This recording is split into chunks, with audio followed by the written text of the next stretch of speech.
Hello students, Gajadhar Singh educational college की CDP कक्षा में आप सबका एक बार फिर से स्वागत है। बच्चों, पिछली कक्षा में हमने यानी चैप्टर 1 में हमने बाल विकास के बारे में काफ़ी कुछ पढ़ा था।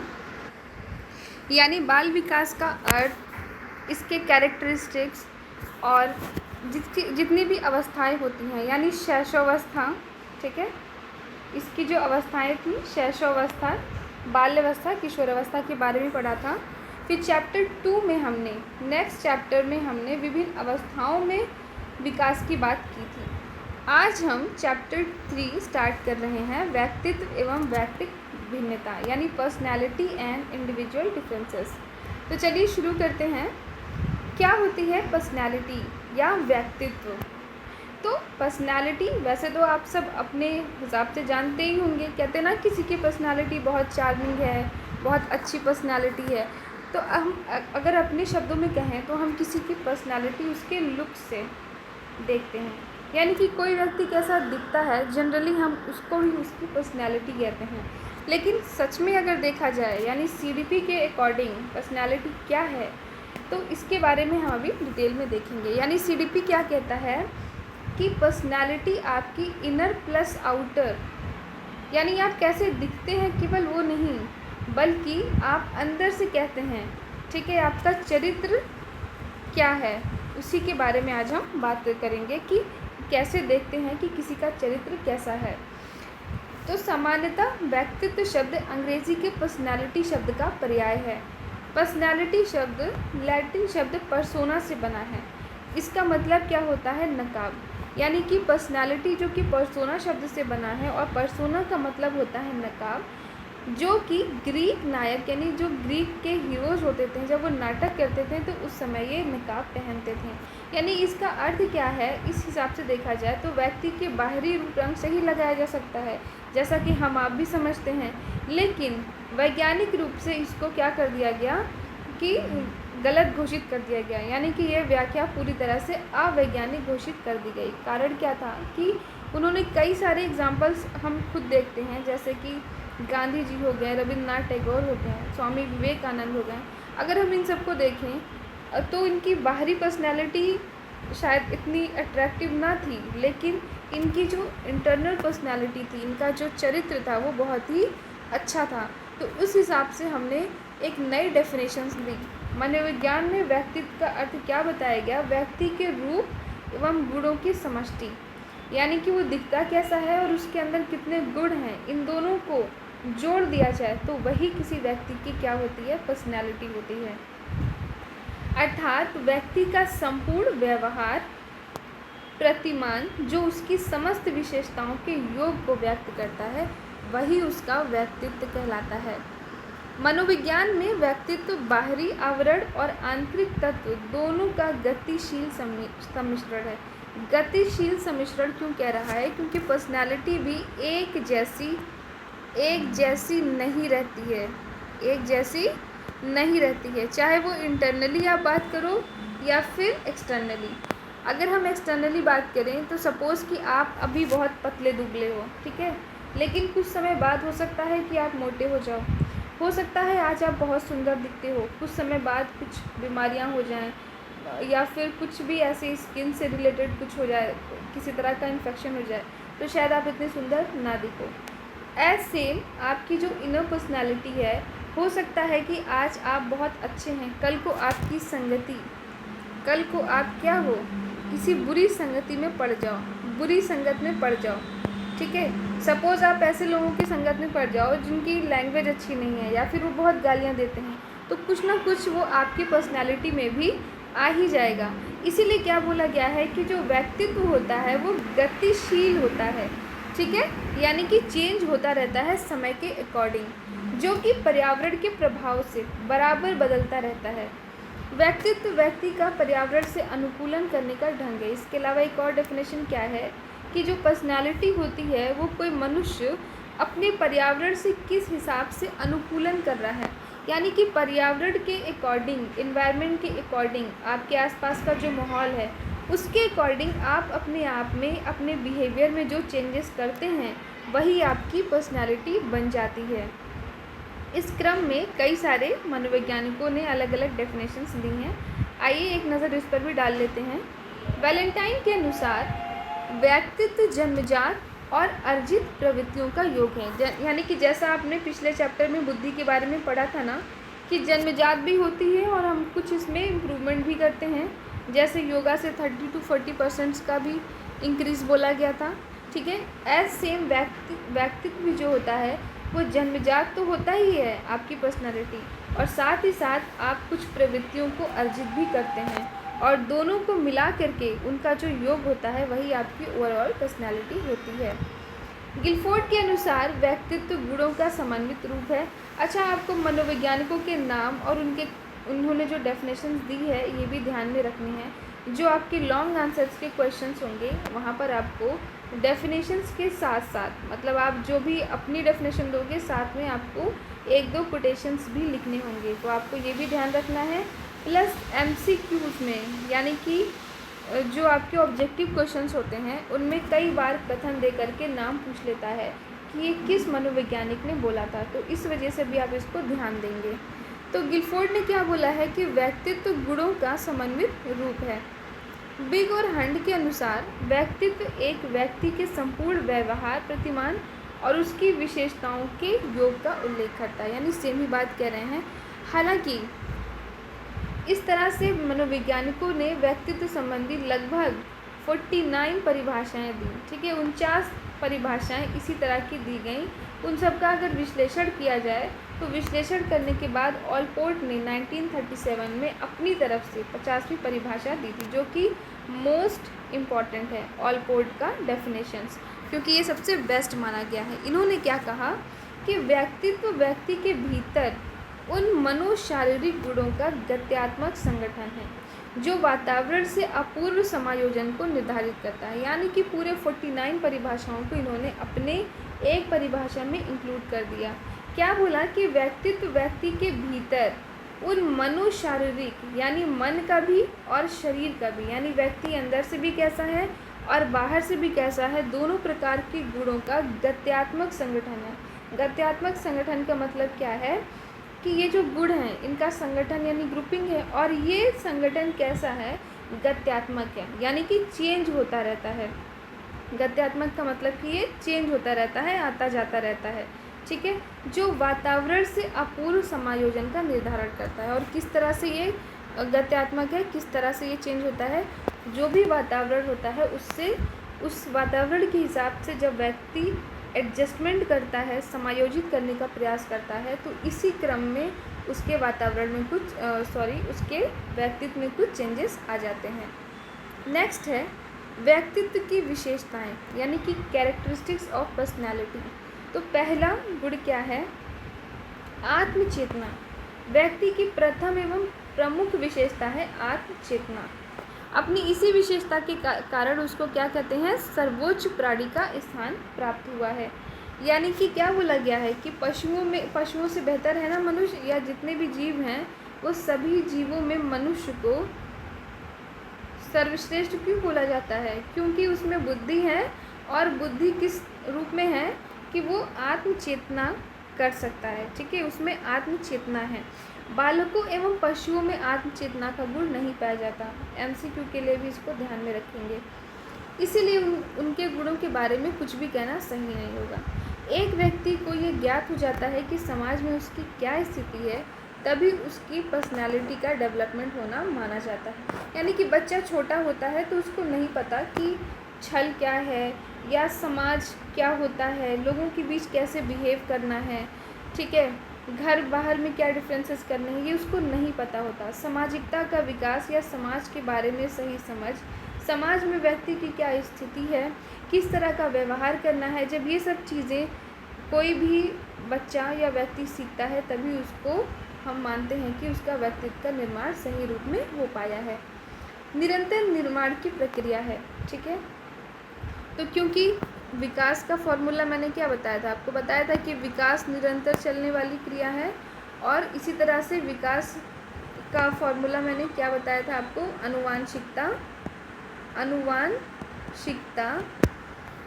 अनुवांशिकता गुणे पर्यावरण। यानी कि यही सेम फार्मूला आप कह सकते हो कि बुद्धि के भी टर्म में था कि कुछ जन्मजात गुण होते हैं, कुछ पर्यावरण पर डिपेंड करते हैं।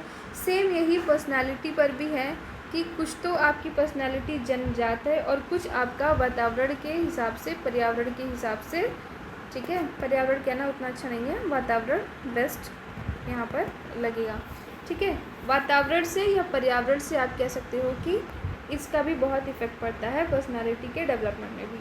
और ये निरंतर चलने वाली प्रक्रिया है, क्योंकि ये इसको क्या बोला गया है,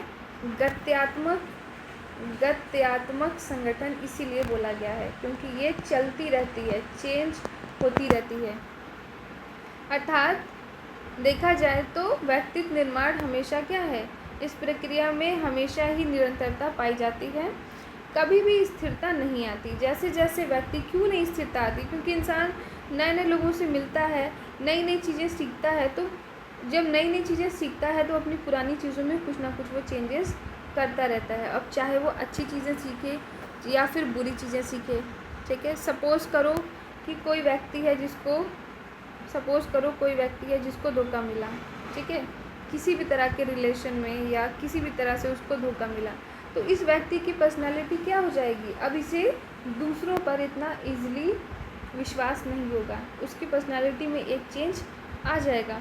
या सपोज़ करो कि कोई व्यक्ति है जिसने कभी झूठ बोला या गाली दी, ठीक है, और बदले में उसकी अच्छे से पिटाई कर दी गई, तो फिर क्या करेगा वो बच्चा, दोबारा फिर ऐसा करने की कोशिश करेगा नहीं। हो सकता है कि फिर वो डर जाए और ऐसा ना करे, और ऐसा भी हो सकता है कि वो ज़्यादा मार खाने से फिर और बिगड़ जाए। तो कुछ ना कुछ पॉजिटिव या निगेटिव चेंज ज़रूर होता है। कोई भी घटना होती है तो उस घटना के फलस्वरूप व्यक्ति में या तो पॉजिटिव या तो निगेटिव, डिपेंड्स अपॉन हिज और हर पर्सनालिटी। जैसा उसकी जन्मजात पर्सनालिटी है उसी के अकॉर्डिंग उसमें चेंजेस आएंगे। जैसे कि मैंने एक एग्जांपल पहले भी दिया था कि आप गाजर को, ठीक है, आप गाजर को, पानी को और अंडे को सेम टेम्परेचर पर उबालो, क्या होता है, गाजर जो कि पहले सॉलिड था अब वो क्या हो जाएगा, सॉफ्ट हो जाता है, बाद में क्या हो जाएगा, सॉफ्ट हो जाएगा। अंडा जो कि पहले मतलब सॉफ्ट था वो टूट जाता, अब ये थोड़ा सा मजबूत हो गया है, यानी अब ये वैसे टूटकर फैलने जैसा नहीं रह गया, और पानी पे ज़्यादा फर्क नहीं पड़ा। तो इसी तरह से मनुष्य की भी पर्सनालिटी होती है 3 तरह की, जिसको क्या क्या बोलते हैं, तमोगुण, रजोगुण और सतोगुण। यानी तमोगुण कौन से, तमस या अंधेरा कह सकते हो, इस टाइप के लोग, यानी कि जो ऐसे तो बड़े मजबूत दिखते हैं लेकिन कोई भी परिस्थिति से जल्दी टूट जाते हैं। रजोगुण यानी राजसी प्रवृत्ति के, जो ऐसे तो बड़े राज ठाट से रह रहे हैं लेकिन समस्या आने पर, मुसीबत आने पर और मजबूत हो जाते हैं। और सतोगुण यानी कि साधु टाइप के, जिनको ज़्यादा कुछ उससे क्या कहते हैं, वातावरण से फ़र्क नहीं पड़ता, ना सुख से सुखी ना दुख से दुखी। तो जो भी घटनाएं होती हैं हर व्यक्ति पर उनका चेंजेस उनके बिहेवियर में होता है, और जिससे कि ओवरऑल पर्सनालिटी में चेंज हो जाता है। नेक्स्ट है शारीरिक और मानसिक स्वास्थ्य। यानी कि मनुष्य कहते हैं ना, स्वस्थ शरीर में ही स्वस्थ मस्तिष्क का निवास होता है।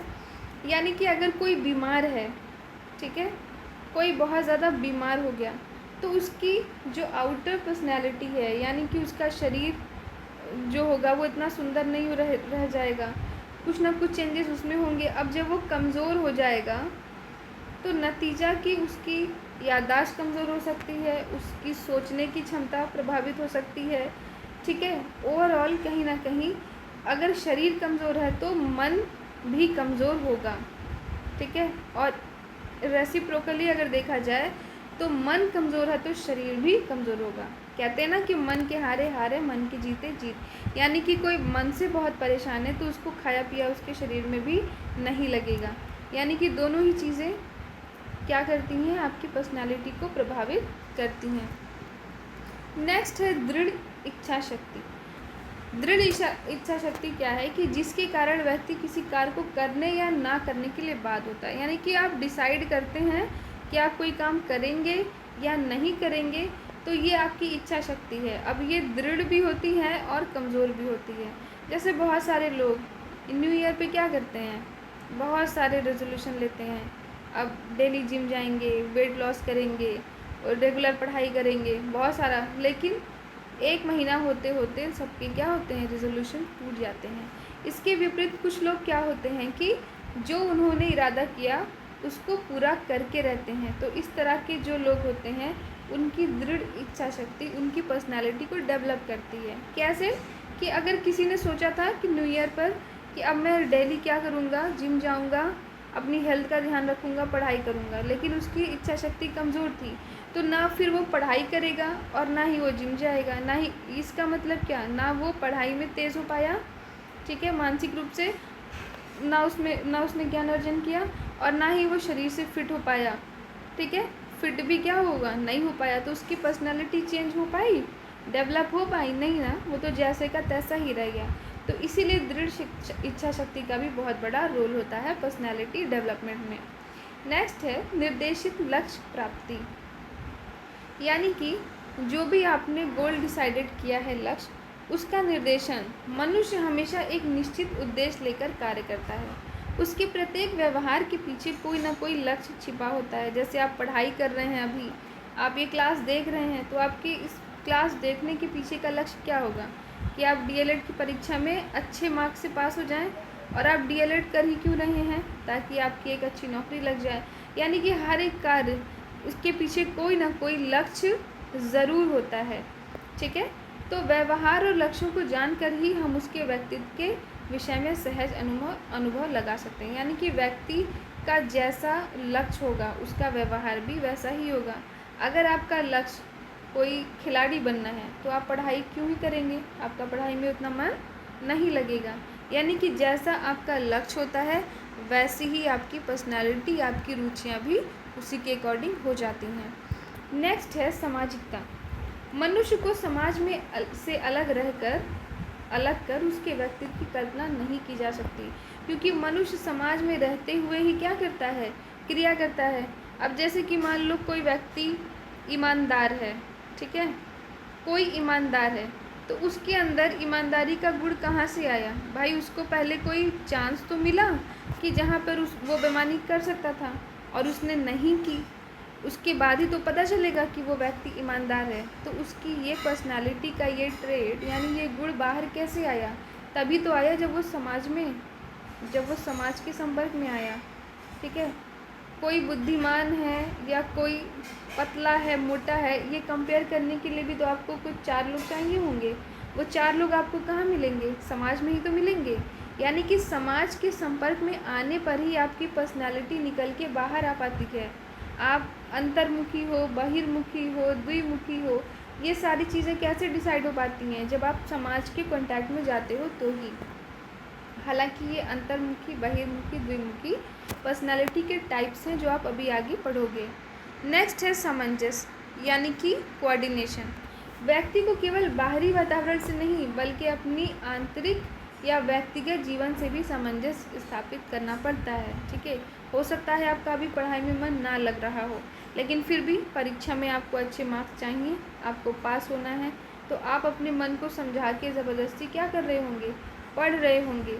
हो सकता है आप पढ़ रहे हैं, आपके घर पे लाइट ना हो, ठीक है, मच्छर काट रहे हो, या फिर आप किसी भी इस तरह के वातावरण में रह सकते हैं। तो एक और तो आप अपने भौतिक वातावरण से जूझ रहे हैं, एक साइड में क्या है, आप अपने भौतिक या बाहरी वातावरण से, बाह्य वातावरण से जूझ रहे हैं, और दूसरी ओर आपका जो आंतरिक मन है उससे भी आप जूझ रहे हैं। पढ़ाई में मन नहीं है, कोई फेवरेट सीरियल आ रहा है या किसी की कॉल आ रही है, भूख लगी है, इस तरह की चीज़ों से भी आप क्या कर रहे होते हो, जूझ रहे होते हो। और दोनों के बीच आप क्या करते हो, सामंजस्य बैठाते हो, तभी आपकी पर्सनालिटी डेवलप हो पाती है।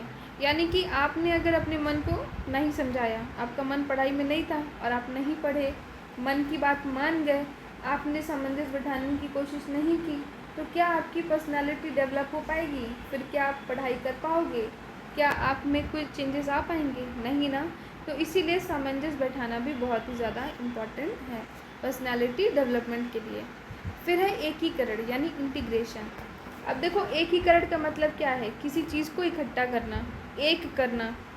तो जिस प्रकार से शरीर के अलग अलग अंग हैं, हमारी बॉडी में बहुत सारे ऑर्गन्स हैं, बहुत सारे हिस्से हैं, अंग हैं, लेकिन सब मिल करके काम करते हैं कि नहीं, तो इसी तरह से अगर देखा जाए तो नैतिक, सामाजिक, मानसिक, शारीरिक, संवेगात्मक यानी सबको मिला करके ही व्यक्तित्व का निर्माण होता है। तो इसी को हम व्यक्तित्व का एकीकरण गुण कहते हैं। भाटिया के अनुसार व्यक्तित्व मानव की सभी शक्तियों और गुणों का संगठन व एकीकरण है। ये भी इम्पॉर्टेंट है, ध्यान रखेंगे। Now come to the types of personality, यानी पर्सनालिटी के टाइप्स क्या होते हैं, जो मैंने अभी आपको काफ़ी डिटेल में समझाया। ठीक है, वही CDP के अकॉर्डिंग देखा जाए तो एक्सट्रोवर्ट, इंट्रोवर्ट और एम्बीवर्ट होते हैं। यानी बहिर्मुखी ऐसा विकास पर्सनालिटी का जो बाहर की ओर हुआ हो। दूसरा है अंतर्मुखी यानी ऐसा डेवलपमेंट जो अंदर की तरफ हुआ हो। और उभयमुखी का मतलब जो दोनों तरफ हुआ हो, यानी ये डेवलपमेंट अंदर बाहर दोनों होगा। कैसे होगा, आइए डिटेल देखते हैं। बहिर्मुखी यानी एक्सट्रोवर्ट किसको कहते हैं, ऐसे लोग जो बाहर की दुनिया में ज़्यादा इंटरेस्ट रखते हैं, जिनको बाहर के लोगों में यानी घूमना फिरना, लोगों से बातें करना। ठीक है, यानी कि क्या होगा, घूमना फिरना, खाना पीना। ठीक है, खाने पीने का शौक़ होगा, दोस्त बनाने का शौक़ होगा, बातें करने का शौक़ होगा। ठीक है, बातें करने का शौक़ होगा। इसके अलावा शॉपिंग करना। ठीक है, कुल मिला के वो सारे काम जो बाहर होते हैं। ठीक है, कुल मिला कर के क्या, बाहर निकलना, बाहर के लोगों से मिलना, यही इनके पर्सनालिटी का क्या होगा, मेन कैरेक्टरिस्टिक्स होगा। ऐसे व्यक्ति की अभिरुचि यानी इंटरेस्ट समाज के कार्यों की तरफ होती है, यानी ये समाज से ज़्यादा घुले मिले होते हैं। ऐसे लोग समाज के लिए उपयोगी होते हैं। ये लोगों से मिलना जुलना पसंद करते हैं, खाने पीने का शौक़ होता है, बहुत ही ज़्यादा उत्साहवादी होते हैं, बहुत ही आशावादी होते हैं और यथार्थ से संबंध रखते हैं, यानी कि जो प्रैक्टिकल चीज़ें हैं लाइफ में, यानी जो ज़्यादा सोचते समझते नहीं, बल्कि जो चीज़ें प्रैक्टिकली पॉसिबल हैं या प्रैक्टिकली हैं, आप कह सकते हो कि ये वर्तमान में जीने वाले लोग होते हैं। ठीक है, इनको वर्तमान में जीना पसंद होता है, ऐसे लोग होते हैं।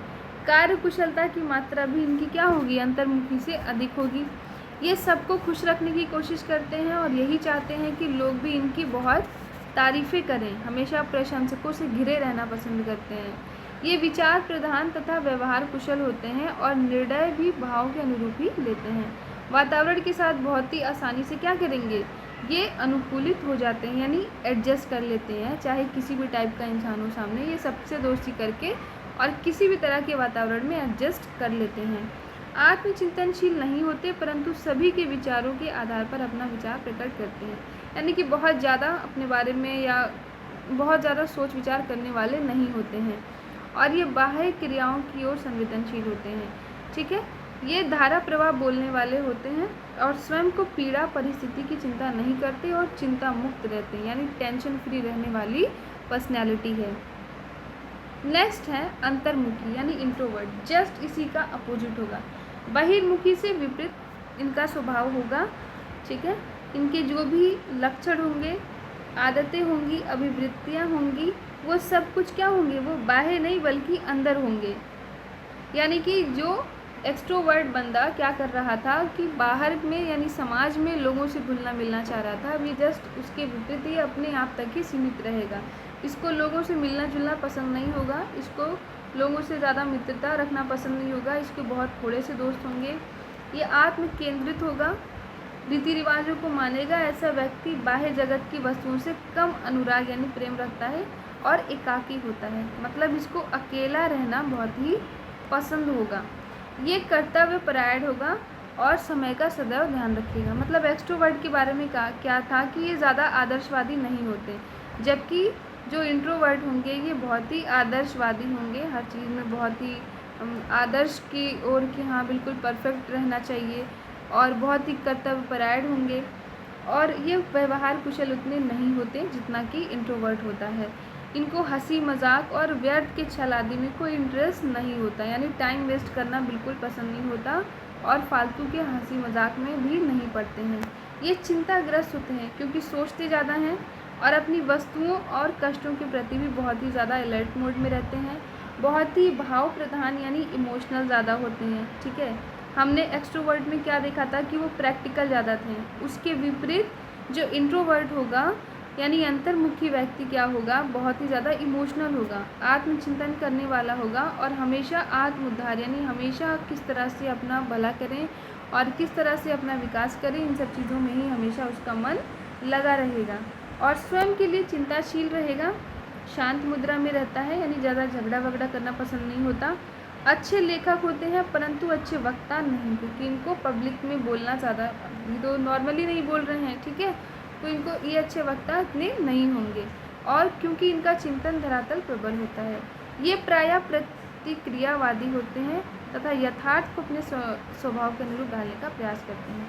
अब जो उभयमुखी हैं यानी कि एम्बीवर्ट हैं, वो क्या होंगे, इसमें दोनों का मिश्रण होगा, यानी कुछ कैरेक्टरिस्टिक्स इंट्रोवर्ट वाले और कुछ कैरेक्टरिस्टिक्स एक्सट्रोवर्ट वाले होते हैं।